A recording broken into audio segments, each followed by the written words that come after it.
नमस्कार friends. Part 2 में हम पढ़ेंगे header, footer, page number, text box, word art. अब देखिए हेडर एंड फुटर के लिए क्या होगा। हेडर का मतलब होता है पेज के सबसे ऊपरी हिस्से में ऐसा टेक्स्ट लिख दें जो हर पेज में दिखाई देने लगे। तो आइए इसका यूज करते हैं। सबसे पहले हेडर खोलते हैं और यहाँ पे कुछ ऑप्शन दिए हुए हैं। फर्स्ट, दूसरे में 3 कॉलम, अल्फ़ाबेट, एनुअल। तो फर्स्ट वाले को ले लेते हैं, ब्लैंक वाले को। यहाँ पे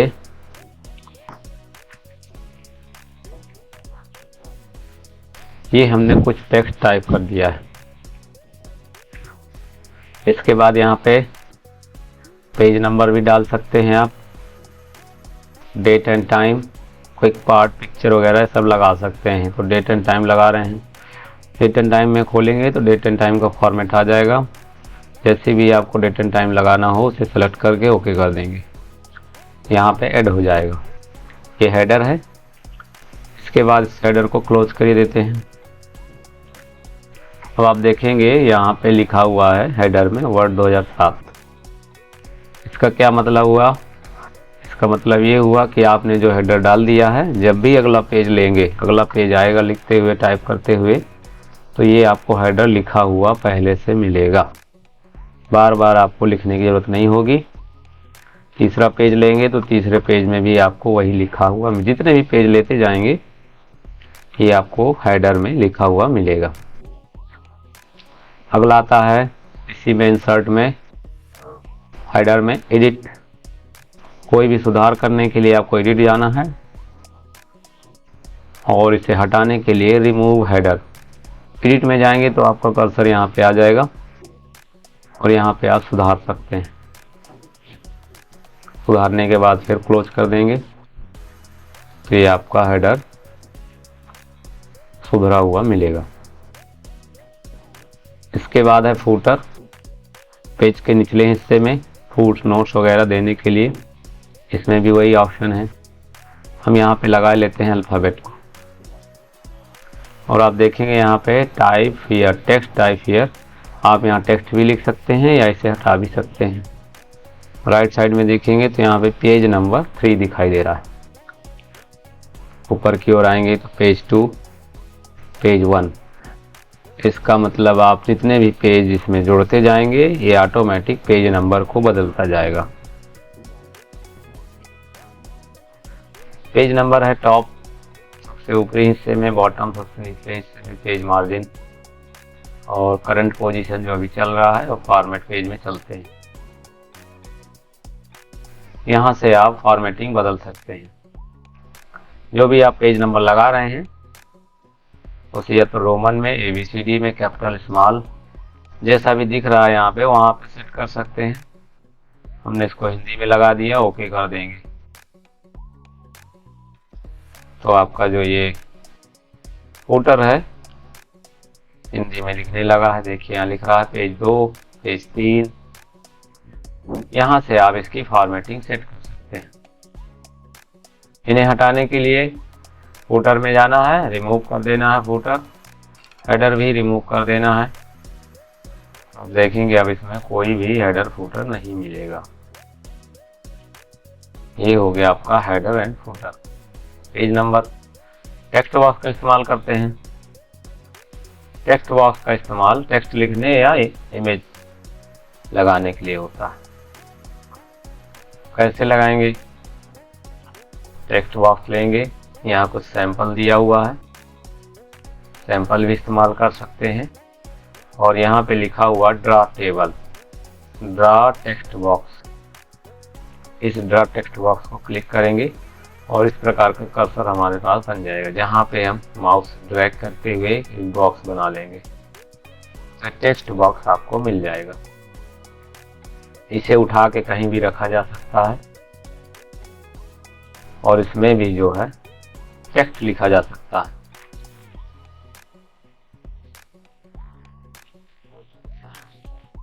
इंसर्ट फोटो हियर। और इसको लिखने के बाद आप कहीं भी रख सकते हैं। इसमें इमेज भी लगा सकते हैं। इसको हटा देंगे और इंसर्ट में जाके पिक्चर में कोई भी इमेज सेलेक्ट करके लगा सकते हैं।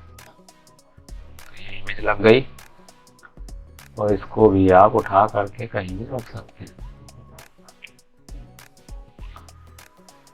हटाने के लिए आपको डिलीट बटन का इस्तेमाल करना होगा, लेकिन ध्यान रखना होगा कि इसके अंदर कर्सर नहीं होना चाहिए। अगर कर्सर होगा तो ये डिलीट नहीं होगा।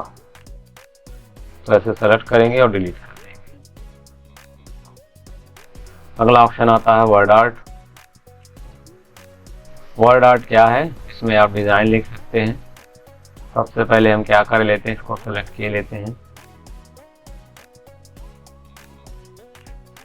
सेलेक्ट करने के बाद वर्ड आर्ट में जाएंगे और यहाँ से कोई भी डिज़ाइन चूज करेंगे। सेलेक्ट किया हो मैटर ऑटोमेटिक यहाँ पे आ जाएगा। इसके बाद इसको ओके कर देंगे। इसी डिज़ाइन में आपका ये टेक्स्ट लिख जाएगा। जैसे ही आपका ये वर्ड आर्ट स्टार्ट होता है, फॉर्मेट मेनू स्टार्ट हो जाएगा और फॉर्मेट मेनू के इतने सारे ऑप्शन हैं। अब इन्हें भी इसी पे लागू करते हैं। सबसे पहले एडिट टेक्स्ट। कहीं भी कोई टेक्स्ट में गड़बड़ी हो गई हो, छूट गया हो, तो आप यहाँ पे सुधार सकते हैं। इसको स्मॉल लेटर में लिखते हैं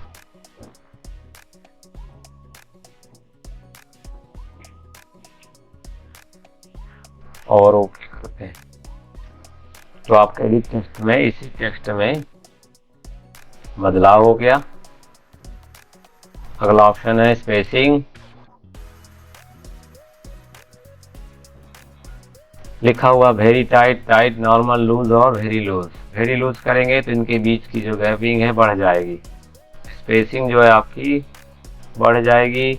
वेरी टाइट में बिल्कुल समाप्त हो जाएगी और नॉर्मल में नॉर्मल रहेगी। इसके बाद है इवेंट हाइट। अभी आप देखेंगे कैपिटल लेटर में तो ठीक है, बड़े बड़े लिखे हैं, लेकिन ये स्मॉल लेटर वाले छोटे रह गए हैं। आप भी चाहते हैं कि कैपिटल के बराबर हो जाए तो इवेंट हाइट में क्लिक कर देंगे और फिर से उसी अवस्था में वापस आने के लिए फिर वापस क्लिक कर देंगे।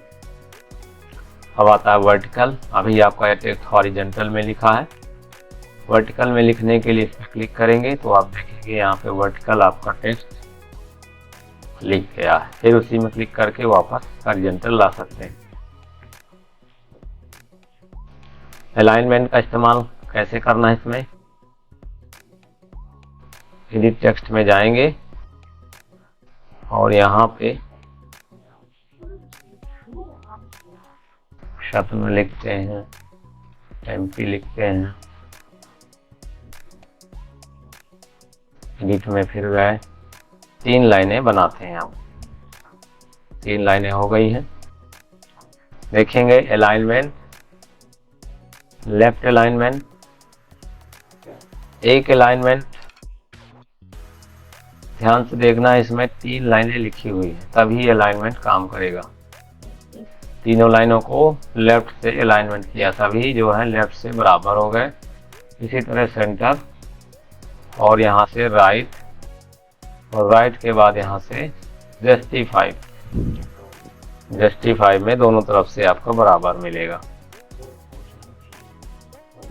फिर एडिट टेक्स्ट में इनको हटा देते हैं तो वर्ड आर्ट स्टाइल में जाके दूसरा ऑप्शन ले सकते हैं।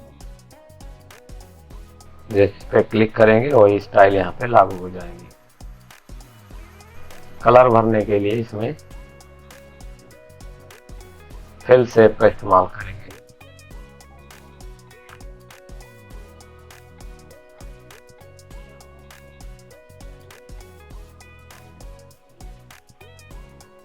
ये आपके सामने का कलर इसमें भर चुका है। आउटलाइन में क्या भरेंगे? आउटलाइन की मोटाई को कम ज्यादा करने के लिए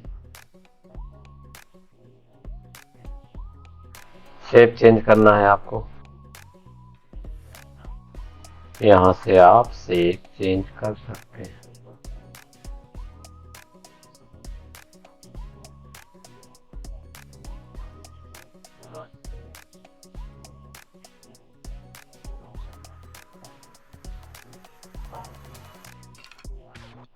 इसके बाद आता है शैडो इफेक्ट।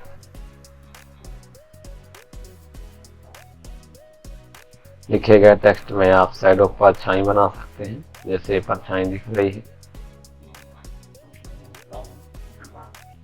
और यहाँ परछाई का कलर भी भर सकते हैं।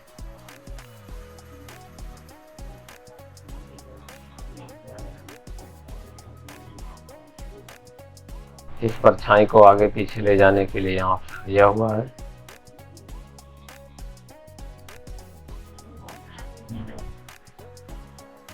ऊपर नीचे दाएं बाएं परछाई हटाना फिर लगाना, दोनों ऑप्शन है इसमें। इसके अलावा 3D इफेक्ट है। 3D इफेक्ट डाल दिए और इस पे कलर भी इसका लगा देते हैं। ये आपका 3D इफेक्ट है। डायरेक्शन है और इसकी ये डेप्थ है।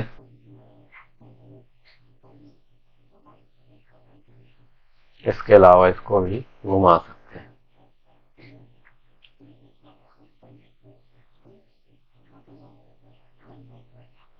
इसके बाद आता है पोजीशन।